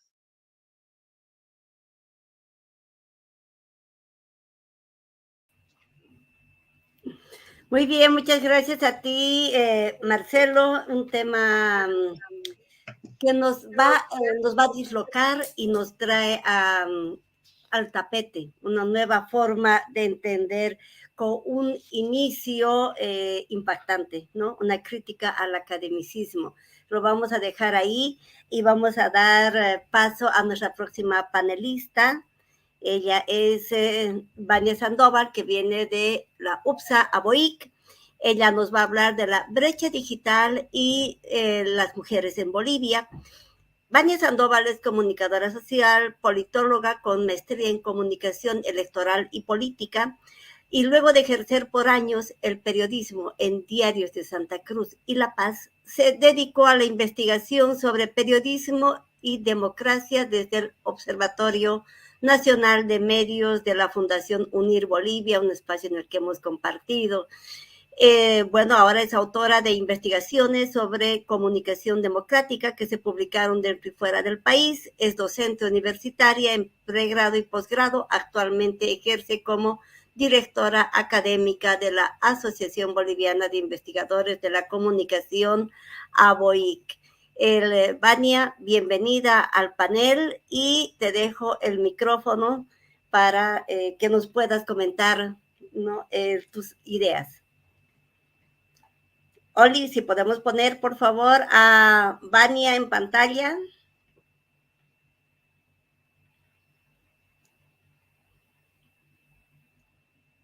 Tenemos algunos problemillas técnicos, por favor, les vamos a pedir un poquito de paciencia. Ahora sí, Vania, bienvenida. Muchas gracias, Jenny. Buenos días a todos los participantes en este panel y a quienes nos miran en las redes sociales. El evento está muy bueno y quisiera ocupar estos minutos en preguntar a los panelistas que me antecedieron muchas cosas, pero voy a seguir lo establecido, voy a presentar un tema que viene de manera complementaria a todo lo que aquí ya se ha dicho, que es la brecha digital de género y la ciudadanía digital en Bolivia, ¿no? Este panel está pensado para hablar justamente sobre estos temas de brechas digitales y en ese sentido esta presentación va a hacer el énfasis en las brechas digitales de género. Quiero decir que este trabajo ha sido elaborado en conjunto con Camila Blajos de la Universidad Privada de Santa Cruz. Entonces, ahí vamos. Voy a pasar muy rápido porque no esperaba tener solo 10 minutos, pero haremos lo posible. Bien, ¿Qué es la brecha digital de género? Según la CEPAL, incluye todos los ámbitos, todos, en los que las mujeres tienen menos oportunidades para acceder, usar y participar en el sistema digital, en el ecosistema digital, así como en la creación y desarrollo de las tecnologías de información y comunicaciones, ¿no? Entonces, ojo, no es solamente dificultad para acceder, no es solamente dificultad o menos oportunidades para participar, también es la menor oportunidad para crear y desarrollar tecnología. Existen 4 niveles y aquí voy rapidito, ¿no? Disponibilidad de acceso, todos entendemos esto, las mujeres tienen menor disponibilidad de acceso por varias razones que después veremos. El segundo nivel es accedo, pero no tengo los conocimientos, no tengo la capacitación ni las herramientas para manejarme dentro de las redes. El tercer nivel es accedo, puedo manejarme, pero no tengo los insumos, el conocimiento necesario para aprovechar, por ejemplo, la actualización tecnológica, las nuevas aplicaciones, los nuevos programas que están saliendo y que puedo necesitar para usos diferenciados, por ejemplo, para hacer transacciones económicas. Debe haber distinta tecnología, más bien en crecimiento permanente o para estudiar, ¿no? Cuarto nivel es oportunidades que me genera el conocimiento que tengo del manejo de redes. Algo muy simple de entender, becas, dónde buscarlas, o cursos específicos de actualización en mi área laboral, o programas que me permitan conformar redes para participar e incidir en los temas que me interesan. Entonces, los 4 niveles hacen que no siempre el acceso sea lo suficiente para decir ya no hay brecha digital, todas las vecinas de mi barrio acceden, todas las amigas que tengo acceden, sino que hay una serie de dificultades que van más allá del acceso. Bien, ¿cuál es el problema? Las tecnologías no solo nos permiten intercambiar información, ideas, que muy bien podemos apelar ahí a las redes, sino son la plataforma para acceder a otros derechos que nos debería proporcionar el ecosistema digital, derecho a la salud, empleo, justicia, entre otros, ¿no? Los que estamos siguiendo el evento, vemos que, por ejemplo, la exposición del anterior panel, las exposiciones que nos hablaban del ejercicio del derecho a la salud, la protección de datos en salud, etcétera, tienen mucho que ver con partir de una presencia en el ecosistema digital para poder ejercer otros derechos. Los datos, voy a pasar muy rápido. Hay un problema también que tiene que ver con que son en su mayoría varones, el 70%, quienes hacen investigación científica en estos temas de tecnología y de acceso al Internet y de informática, ¿no? Y de ciencias naturales, matemáticas, estadística, ¿verdad? Son datos contundentes que hacen necesario un trabajo específico para fomentar la presencia de mujeres en estas áreas. A lo que se suma que en América Latina el 54% de las mujeres dependen de la economía informal y por lo tanto necesitarían fortalecer su actividad laboral usando el ecosistema digital, porque nadie más se los va a hacer, nadie más les va a proporcionar un programa, una plataforma, ni hardware ni software armado, me salió mi inglés Canva, armado para esta situación. Entonces, nuevamente necesitamos formar más niñas, más mujeres que trabajen en estas áreas. Y estas áreas en Estados Unidos se ha denominado áreas STEM, y esta sigla usan los organismos internacionales, ciencia, tecnología, ingeniería y matemáticas, ¿no? En Bolivia, solo 3 de las 11 universidades públicas ofrecen programas técnicos y las mujeres en estos programas técnicos relacionadas a esta área STEM conforman el 12%. O sea, hay un 12% de estudiantes mujeres en estas áreas en las universidades públicas. El uso de Internet en Bolivia ya se habló, entonces lo voy a pasar rápido porque no tenemos tiempo. Y voy a irme a la pregunta que me hice con Camila Blajos, que está siguiendo también la presentación como parte de este trabajo. ¿Por qué necesitamos cerrar la brecha digital de género? ¿Por qué? Primero, para ejercer derechos ciudadanos con voz propia. O sea, no delegación. voz propia, y el mundo digital puede, a veces no lo hace, a veces sí, pero puede facilitar la acción directa de interpelación a la gestión pública, ¿no? Para lograr incidencia política en el mundo digital, en problemáticas ligadas a la inequidad de género, como ser la brecha salarial y el acoso, ¿no? Necesitamos incidencia política también, de manera directa y propia. ¿Para qué necesitamos cerrar? Para tener un resguardo frente a las noticias falsas y navegar en medio de la desinformación, reconociendo la información distorsionada y falaz, para fomentar la acción participativa y la denuncia contra todos los tipos de violencia, incluyendo la violencia en las redes sociales, para decidir la huella digital que se quiere dejar. ¿Qué quiere decir? Las acciones que hacemos todos los días en Internet, buscadores, subir cosas, descargar libros, dar cursos, recibir cursos, deja una huella digital. Pero no podemos decidir lo que hacemos si no conocemos los mecanismos, cómo funciona el ciberespacio y qué huella digital estamos dejando. Es decir, nuestros datos están en exposición, somos más vulnerables cuando no conocemos las herramientas para proteger nuestra privacidad o para compartir o no lo que nosotros querramos compartir. Y respecto al tema de la violencia, ayer decía en la presentación del libro que hicimos, Mujeres de la Comunicación, tenemos la violencia impresa por ser mujeres, impresa y tatuada en nuestro cuerpo, en nuestra mente, en nuestras acciones, porque somos mujeres bolivianas, porque en lo que va del año existen 70 feminicidios. Entonces, las redes también son un espacio de ciberacoso, de ciberviolencia, y necesitamos también conocer cómo funcionan estos mecanismos. Bien, entonces, nuevamente, ¿para qué necesitamos cerrar esta brecha? Para construir una democracia paritaria a todos los niveles, incluyendo el tema de la ciudadanía digital, para participar en igualdad de condiciones en el debate público y la construcción de consensos, ¿no? Y para tener insumos informativos, tener datos y saber buscarlos y gestionarlos. ¿Qué es lo que causa la brecha digital? No hay mucho donde perderse, ya lo hemos visto en las anteriores exposiciones, específicamente la de Milenka Ocampo, ¿no?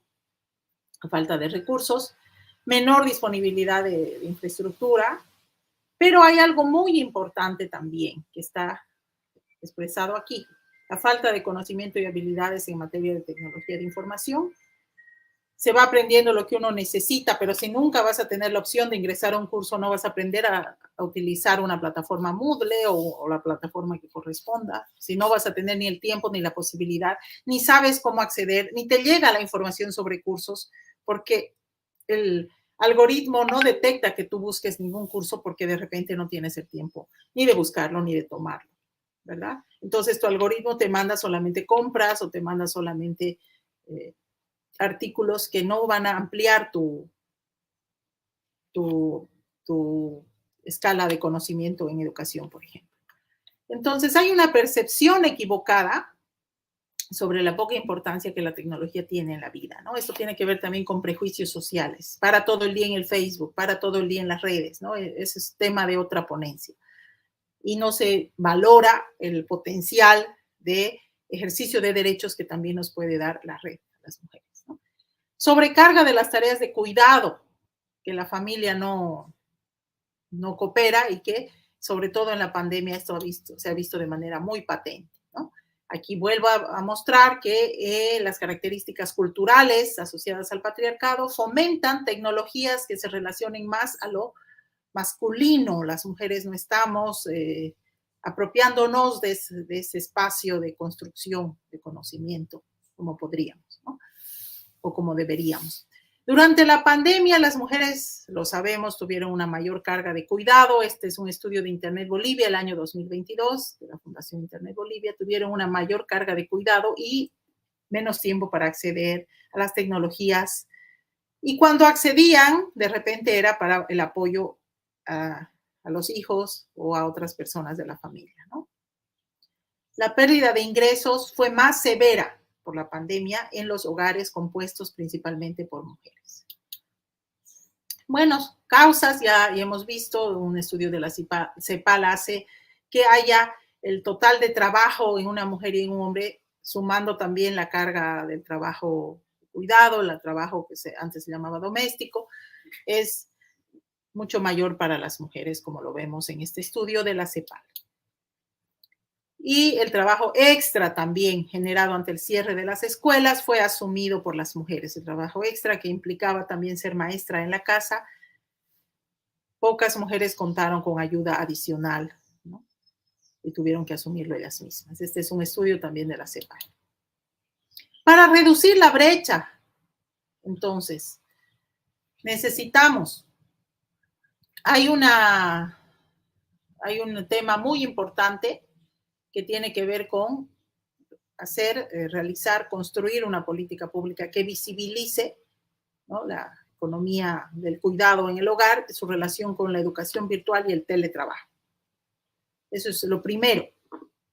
Una política pública, un estudio de investigación y medidas concretas que primero visibilicen y luego fomenten una equidad también en las responsabilidades del cuidado del hogar en hogares y en familias que hacen teletrabajo. Y que no lo hacen también, por supuesto, pero estamos hablando específicamente de brecha digital. Crear acceso abierto e información pública a bases de datos. ¿Por qué? Si queremos que las mujeres ejerzan sus derechos, incidan directamente en la construcción de ciudadanía, en poner en mesa los temas que importan a las mujeres, necesitamos crear bases de datos, información pública. Esto lo dicen varias instituciones en Bolivia. Hay todo un movimiento para que Bolivia tenga una ley de acceso a la información pública que no tiene. Entonces, la ciudadanía digital se ejerce cuando también el Estado pone a disposición los datos que permitirían a las mujeres vigilar la gestión pública, interpelar a los órganos de poder, del poder local, departamental y nacional, incluyendo sus asambleas legislativas, sus consejos municipales y las instancias legislativas que tengan, conocer los datos abiertos cuando estén abiertos para hacer seguimiento y vigilancia a la gestión o la correspondiente interpelación. Y también necesitamos tener redes que se creen entre mujeres y sus organizaciones. Necesitamos aumentar la alfabetización mediática e informacional e impulsar el acceso igualitario a estudios en las ciencias de las niñas, que tanto niñas como mujeres puedan estudiar informática, ingeniería y demás, ¿no? Entonces, eso es. Tengo un minuto solamente para decir que la incidencia política de las mujeres y lograr una democracia paritaria en todos los niveles, también en la ciudadanía digital y también en el ecosistema digital que implica la alfabetización mediática y digital también para contrarrestar la violencia que sufrimos en las redes, es una tarea de primer nivel y no se va a hacer a cargo solamente de instituciones. También todos los niveles del gobierno tienen que participar y, por supuesto, las universidades. Eso era de manera muy sintética. Muchas gracias, he cumplido mi tiempo y bueno, estamos en contacto para preguntas si se puede. Gracias. Muchísimas gracias. De verdad, Vania Sandoval nos hablaba de la brecha digital de género y ciudadanía. Hacemos recuerdo que estamos en el panel número 4 y en el último de nuestro 10º ciclo de estudios especializados en comunicación, y este panel es sobre alfabetización mediática e informacional, brechas de género y generacionales. Estamos ahora con nuestra última panelista. Quiero presentarles a Patricia Cortés de la Universidad Católica de Lovaina. Ella nos va a hablar sobre la educación en medios, la competencia espiritual y el diálogo. Ella es comunicadora social, diplomada en educación superior, especialista en radio educativa, magíster en antropología filosófica, doctora en información y comunicación y postdoctora en teología, cine y espiritualidad por la Universidad Católica de Lovaina, Bélgica. Tiene amplia experiencia en proyectos de comunicación educativa y actualmente es docente de posgrado e investigadora y presidenta de AGLOB Internacional en Bolivia. Te quiero dar la más calurosa bienvenida, Patricia. Es un lujo poder tener y contarte con nosotros en este espacio. Te damos el micrófono, todo tuyo. Muchas gracias, Jenny. Un cordial saludo a los organizadores y participantes del 10º ciclo de estudios especializados en comunicación. Es una gran satisfacción personal y profesional participar con esta ponencia de la educación en medios, la competencia espiritual y el diálogo en el marco de la alfabetización mediática e informacional, la desinformación, los derechos, la ciudadanía y las competencias. Por favor, quisiera entrar con las diapositivas, con la presentación. Muchas gracias. En esta era de la tecnología digital, de la neoglobalización, de la posverdad, que en muchos casos favorecen los procesos de desinformación, debemos unir nuestros esfuerzos por un presente y un futuro digital que dignifique la condición humana. Por ello, nuestras investigaciones han buscado hacer un aporte al respecto a través del desarrollo teórico y práctico de la competencia espiritual. Desde esta perspectiva, nuestras preguntas dicen: entre las competencias que tendrían que tener los niños y adolescentes en la era digital de la comunicación, ¿qué rol tiene la competencia espiritual? ¿Cómo se la debería entender y aplicar en el marco de la educación en medios y ampliando en el de la alfabetización mediática e informacional?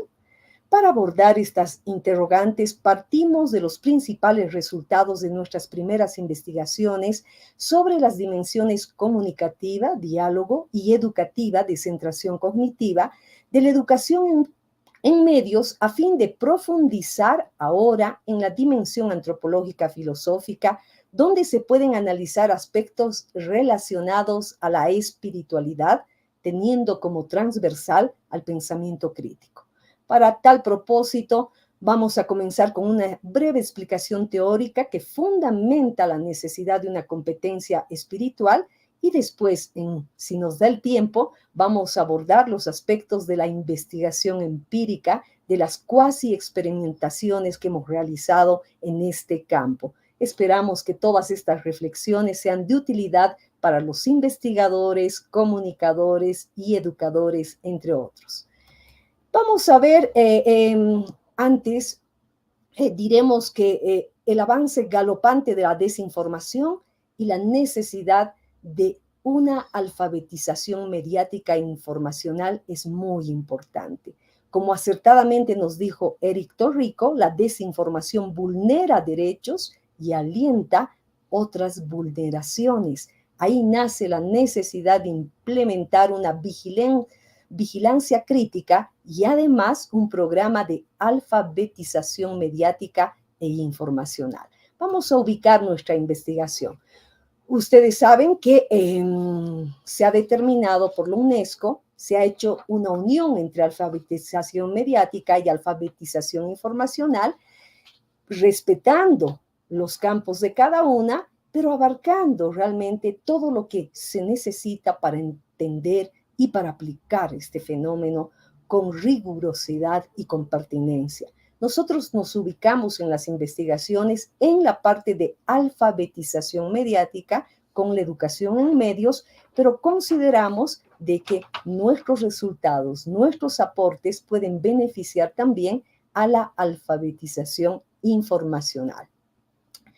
En nuestras anteriores investigaciones, pudimos efectuar un estudio comparativo de los fundamentos de la educación en medios en diferentes contextos geográficos, en especial de países de Europa y de América Latina, y como se detalla en el gráfico que ustedes ven, de este análisis han surgido 3 dimensiones de la educación en medios: la antropológica filosófica, la educativa, la comunicacional, con 9 ejes de integración. la importancia del sujeto, la cultura, la ciudadanía, las estrategias pedagógicas, las operaciones cognitivas, los saberes, el modelo comunicacional, las competencias comunicacionales y también la concepción del medio. Tendríamos que tener un tiempo amplio para explicar cada uno, pero de ahí nosotros estamos estructurando ahora la parte de la dimensión antropológica filosófica y estamos estableciendo una nueva concepción para el diálogo. En cuanto a esta noción de diálogo, que es central en nuestras investigaciones, de una versión exclusiva correspondiente a la concepción de diálogo de Paulo Freire, nos hemos abierto a otras perspectivas como las de Emmanuel Meunier, Martin Buber y Edgar Morin. Sobre la base del enfoque teórico indicado, hemos elaborado una definición de diálogo que da lugar esencial a la noción de descentración.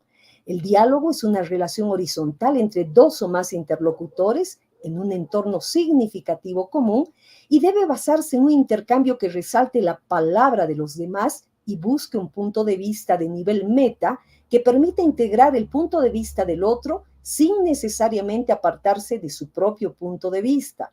Ahí está la descentración y nace de una matriz crítica y genera crítica.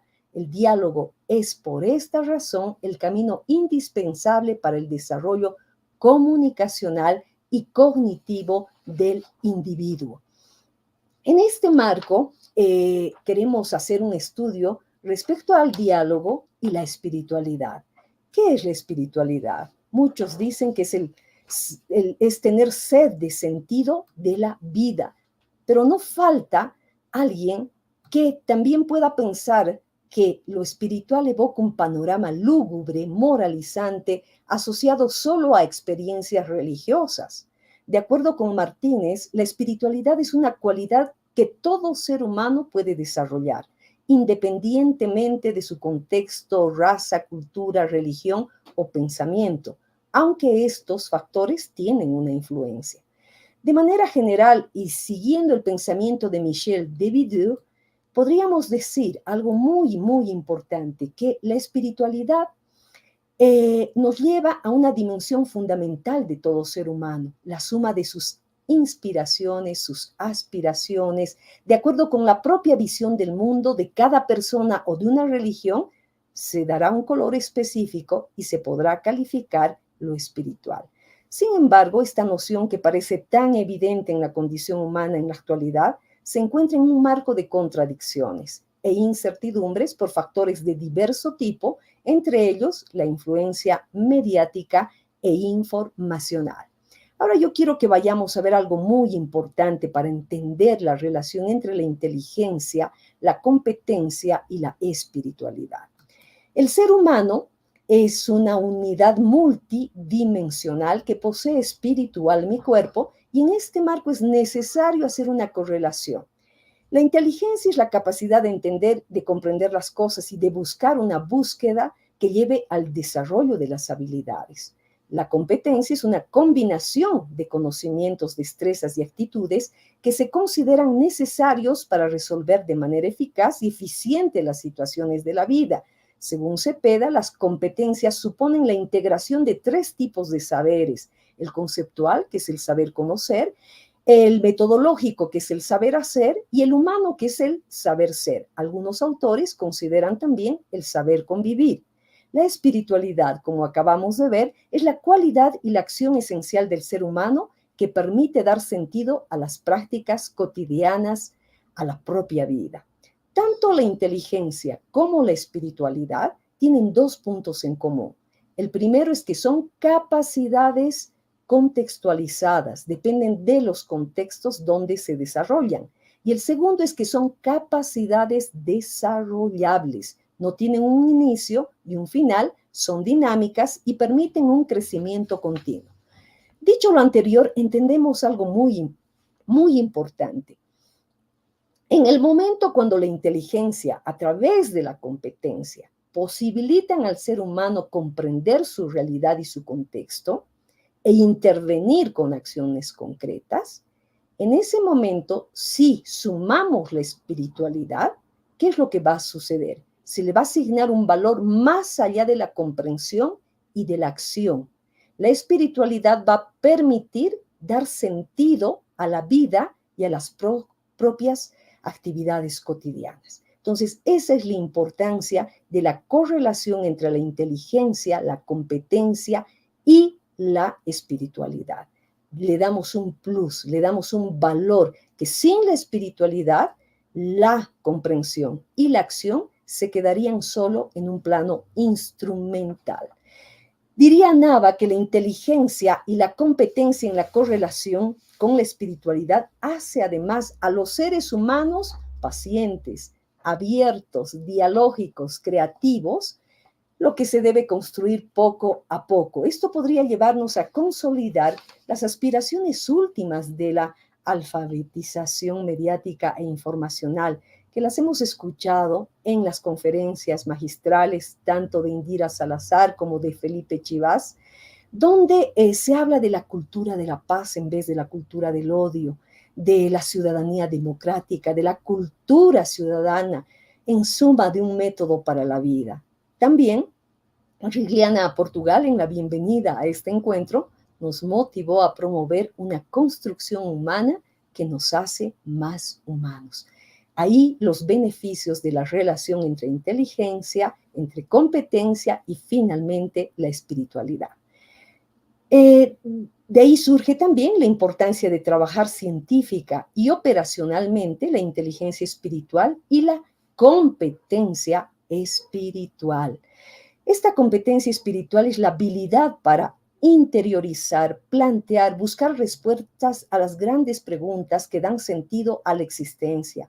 Es la competencia consustancial al desarrollo y al crecimiento de la persona humana. Se aplica en el ámbito de las prácticas cotidianas del ser humano, donde se desarrollan habilidades para dar respuestas a lo cotidiano y a descubrir en estas prácticas el verdadero sentido de la vida. La competencia mediática y la competencia espiritual tienen una relación sinérgica y si tomamos como ejemplo a la competencia mediática, que como sostiene José Ignacio Aguadé, es integradora a su vez de otras competencias y comporta el dominio de los conocimientos, las destrezas y las actitudes, veríamos que hay un campo muy, muy fértil para poder trabajar allí. Joan Ferrés y Alejandro Pisticelli nos dicen que debemos pensar en una competencia que no solo garantice la eficacia en el conocer y en el hacer, sino que potencie la excelencia personal. La competencia mediática ha de contribuir a desarrollar la autonomía personal de los ciudadanos y ciudadanas, así como su compromiso social y cultural. También los investigadores belgas Pierre Fastres y Thierry Desmet afirman que la competencia mediática implica saber utilizar los medios, apropiarse de ellos de forma consciente, pero sobre todo de manera responsable. En nuestro caso queremos hacer énfasis dentro de esta competencia mediática en el saber ser, en las actitudes, a través de la fundamentación teórica y de la aplicación de la competencia espiritual.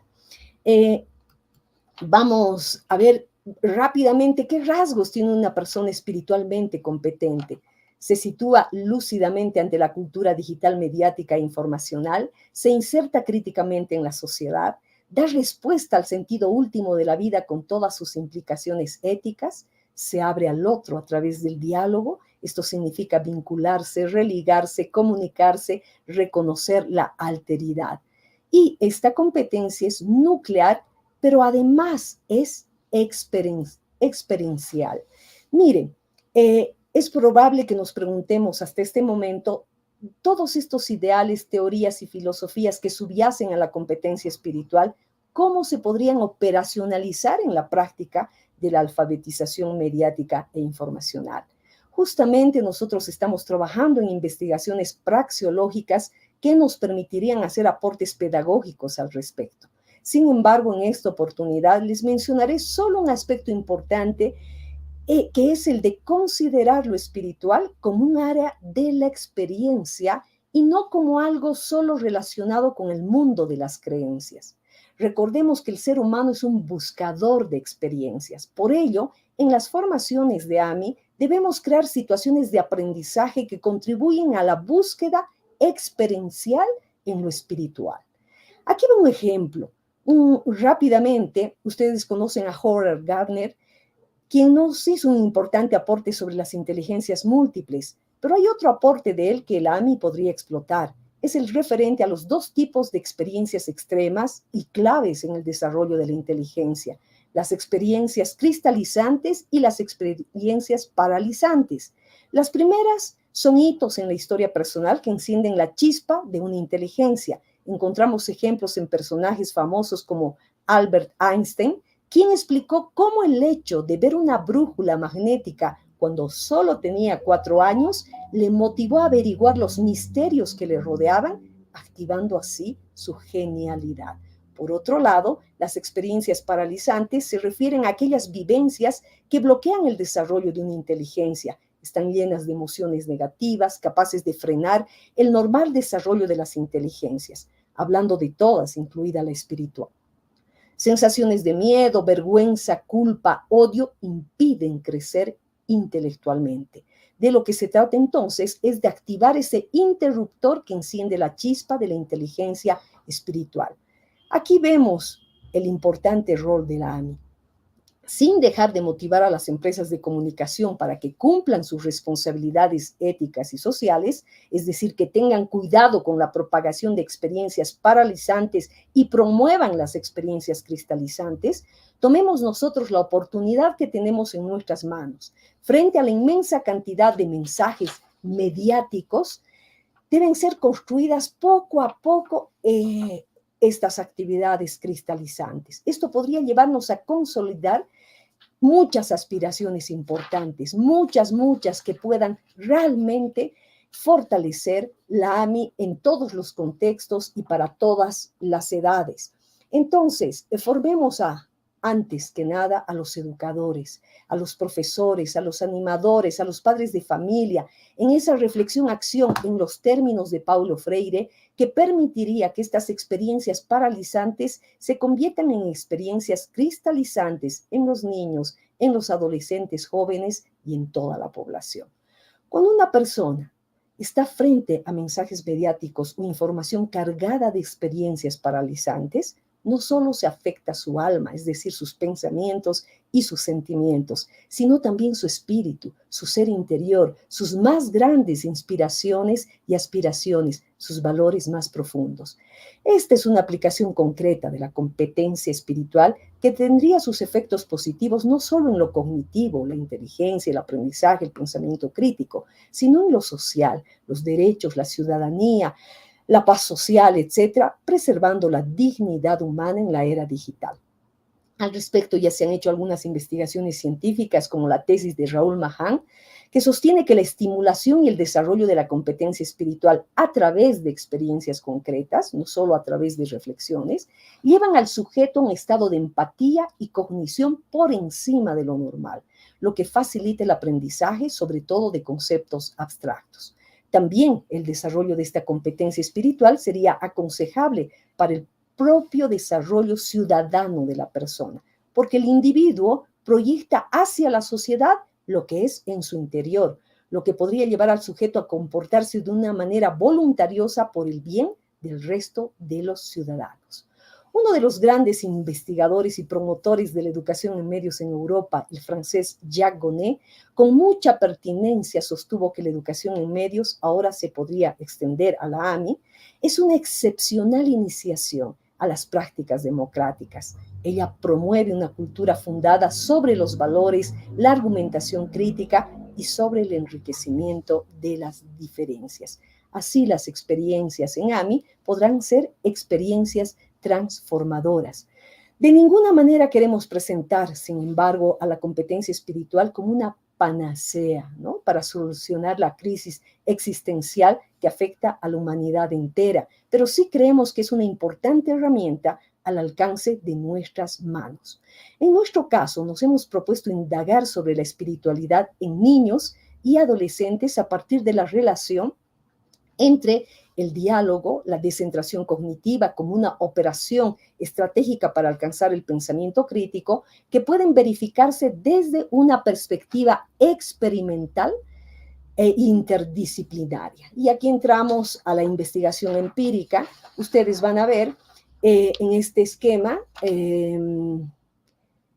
que tenemos algo muy importante, ¿no? Hemos trabajado primeramente con el diálogo para profesores, estableciendo una clase dialógica, una clase no dialógica, como variables independientes, ¿no? Una sola variable independiente, que es el diálogo profesores, con dos aspectos, clase dialógica y clase no dialógica, para poder hacer mediciones en las variables dependientes. La primera, el diálogo estudiantes, donde hay una transversal que es el pensamiento crítico, la descentración estudiantes, también que continúa como transversal el pensamiento crítico para poder alcanzar la espiritualidad.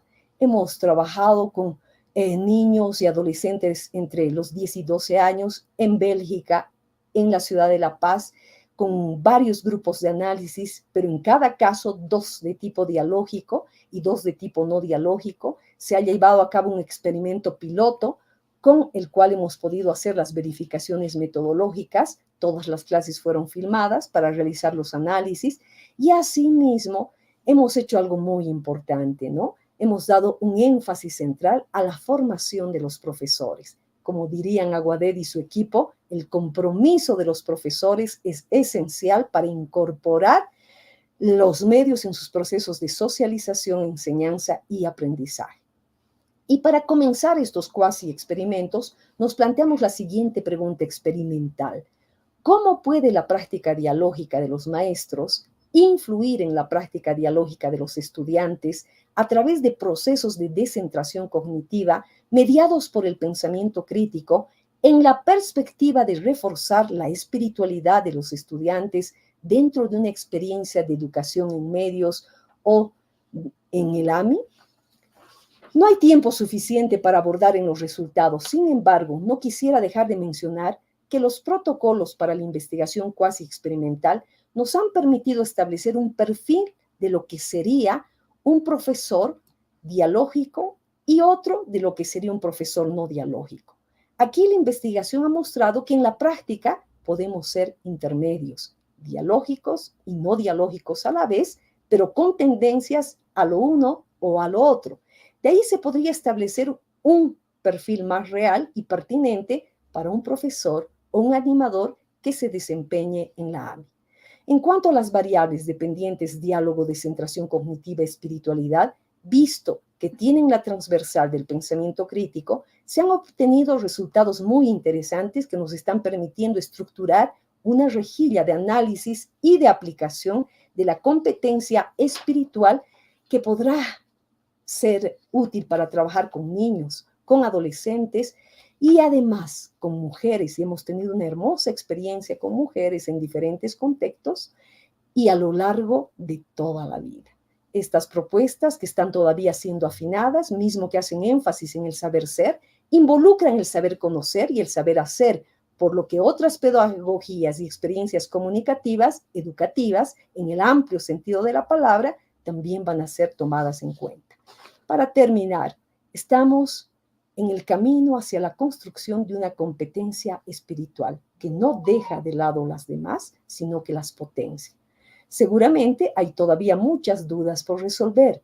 La investigación en comunicación puede aportar respuestas significativas, así que animamos a nuestros jóvenes investigadores también.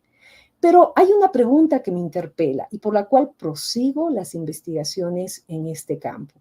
Es cuando escucho a jóvenes, adolescentes e incluso a niños preguntando, ¿cuál es el significado de mi vida?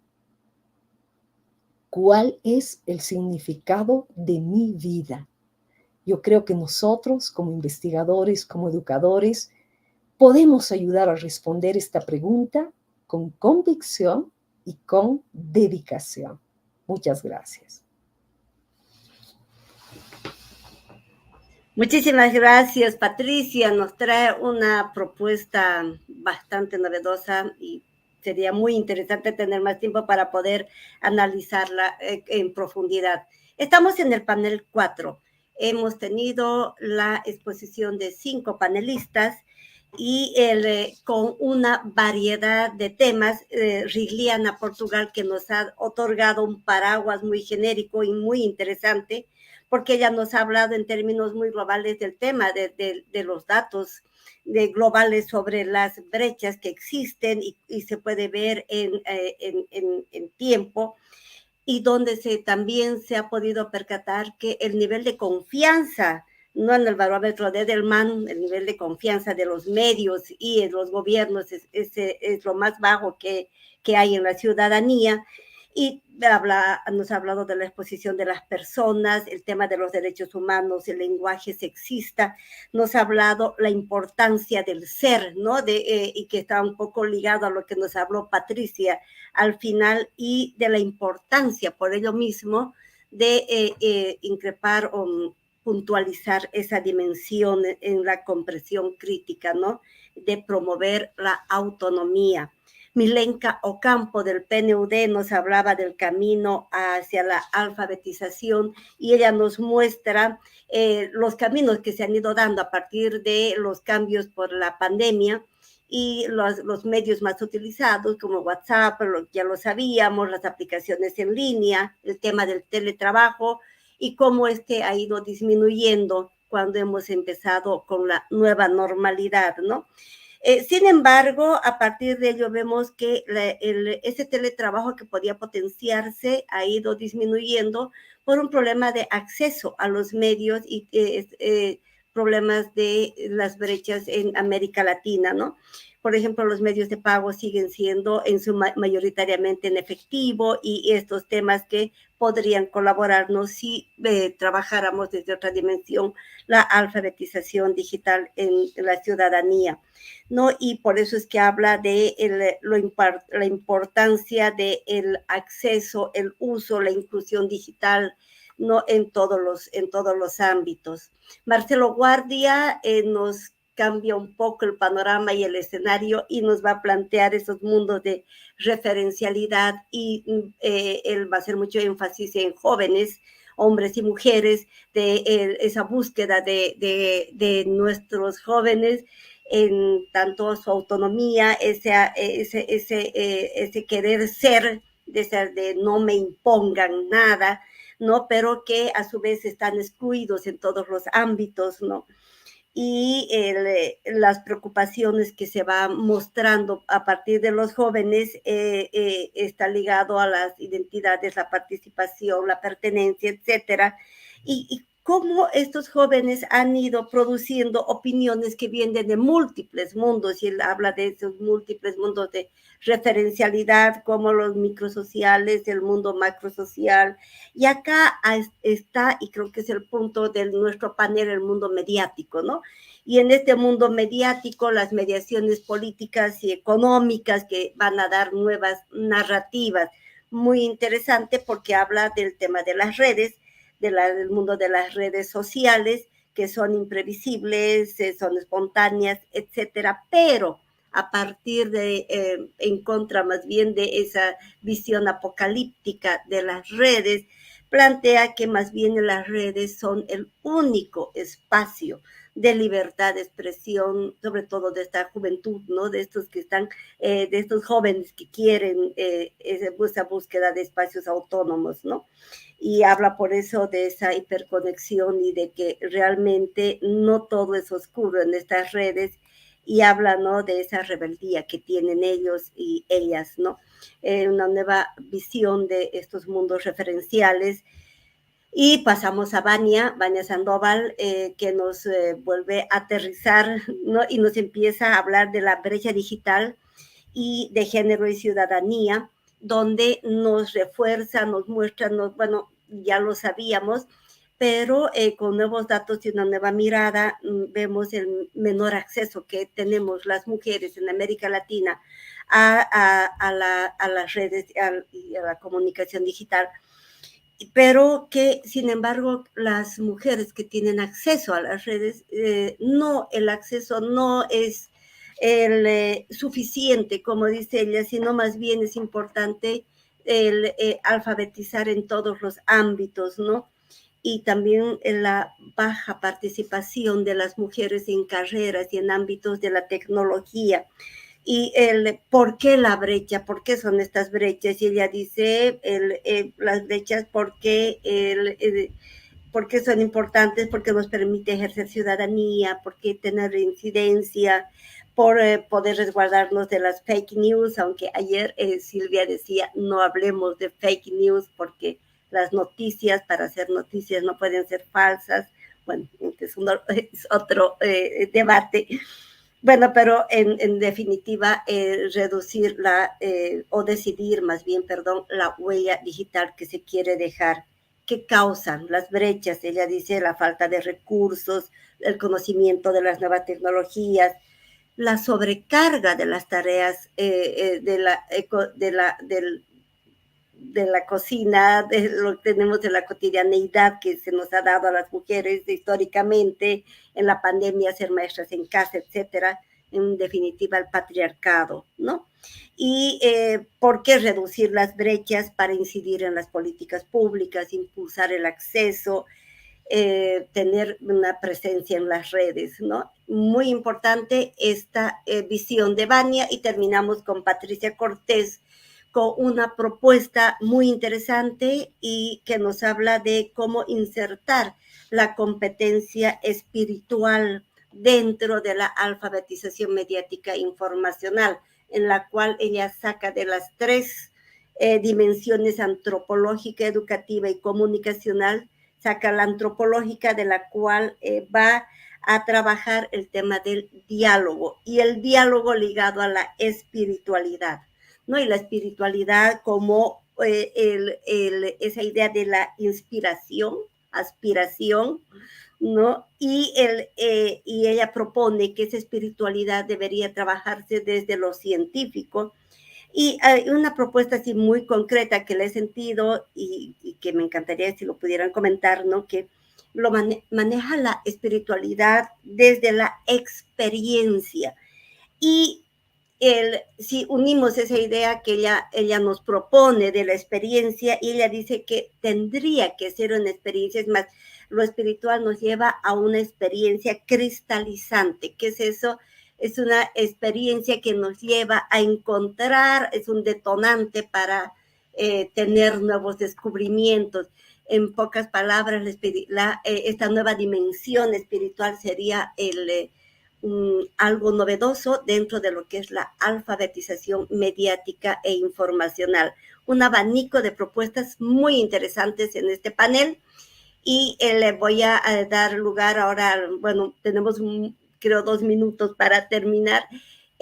Solamente responder, tenemos una sola pregunta que es para Milenka Ocampo. Dice, según lo que mencionó, ¿el bienestar social en un futuro estará ligado al acceso de la tecnología? Es decir, ¿el determinismo tecnológico es accidental? 1 minuto, por favor. Muchísimas gracias, Milenka. Muchas gracias, gracias por la pregunta. En realidad, la tecnología ha llegado para quedarse, ¿no? Luego de la pandemia, y incide de manera directa en el desarrollo de las sociedades, de las personas, de los jóvenes, de los empleados, de los empleadores. La pandemia nos ha enseñado que las tecnologías de información y comunicación son una necesidad básica, ¿no? En los hogares. Es un insumo necesario para acceder a la educación, a la salud, al empleo. Entonces, el no acceso hará también que aumenten estas brechas y desigualdades que hemos conversado escuchando a todos los panelistas en esta sección. Entonces, es importante este tema de la generación de políticas públicas que fomenten el acceso a las tecnologías de educación, de tecnologías de información y comunicación para la reducción de brechas. Muchas gracias por la pregunta. Muy bien, muchísimas gracias, muchísimas gracias. Y bien, con esto queremos agradecer en nombre de ABOIC a nuestros panelistas, a Riliana Portugal, a Milenko Campo, a Marcelo Guardia, a Vania Sandoval y a Patricia Cortés por la muy interesante participación. A todas las personas que nos siguen en las redes, agradecemos en nombre de ABOIC por haber estado, por participar, y también invitarlos a nuestros talleres de capacitación que tenemos esta tarde. Con esto hemos dado fin a nuestro último panel, el panel 4 de alfabetización mediática e informacional, brechas de género y generacionales. Muchísimas gracias y estamos en contacto más tarde. Efectivamente, como la misma Jenny Ampuero lo dijo, damos por finalizado al panel sobre alfabetización mediática e informacional, brechas de género y generacionales. Recordarles que todas las transmisiones las pueden encontrar en la página de Facebook y YouTube de la Asociación Boliviana de Investigadores de la Comunicación, ABOIC. En este momento ingresaremos a un breve receso para retornar a las 14 horas y continuar con el programa del 10º ciclo de estudios especializados en comunicación. Tocará escuchar a la Asociación Boliviana de Carreras de Comunicación, ABOCS, con sus retos en la formación de comunicadores hacia la alfabetización mediática e informacional. Retornamos a las 2 de la tarde. Este evento se lleva adelante gracias a la alianza entre la Asociación Boliviana de Investigadores de la Comunicación y la Universidad Evangélica Boliviana, con apoyo de la Asociación Boliviana de Carreras de Comunicación Social y la UNESCO.